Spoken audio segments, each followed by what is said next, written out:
Hello. Demon చాలా తెలివిగా ration controlling సంజనాకి ఇచ్చేశారు. ఎలాగూ రేషన్ నాకు ఇవ్వట్లేదు అని చెప్పి ఫుడ్ మీద గోల్ చేసి అరుస్తుంది కదా. సో ఇప్పుడు రేషన్ కంట్రోల్ ఏం చేశారు అంటే తనూజ దగ్గర నుంచి సంజనాకి ఇచ్చేశారు.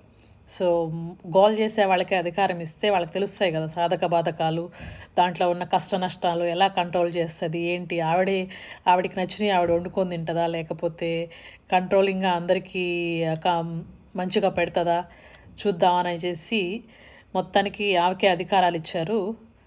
ఎలా ఉంటుందో చూడాలి కమింగ్ వీక్లో ఆవిడ అధికారం. మీకేమనిపిస్తుంది? Please do share and subscribe. Thank you. Kalyan అగ్ని పరీక్షలో నుంచి ఇక్కడికి వచ్చిన తర్వాత నిన్న రియలైజ్ అయ్యి ఇవాళ ఆడదాం అనుకున్నాడు. ఆడదాము అనుకున్నప్పుడు అతనికి 2 ఛాన్సులు ఉన్నాయి. లైక్ 2 గేమ్స్ చూశాడు. అతను ఆ గేమ్ ఆడడానికి ముందు 2 గేములు చూశాడు. సో ఎలా ఆడాలో ప్లాన్ చేసుకొని అక్కడికి వెళ్ళి మొత్తానికి ఫ్లాప్ అయి వచ్చాడు.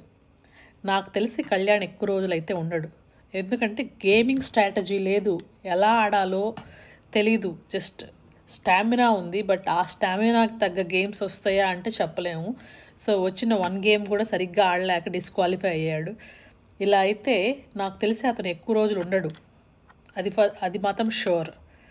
సో కమింగ్ వీక్స్లో ఆడతాడా లేదో చూడాలి. ఆడినా కూడా తను మంచిగా ఆడితేనే ఎక్కువ రోజులు ఉండగలడు. మీరేమనుకుంటున్నారు? Please do share and subscribe.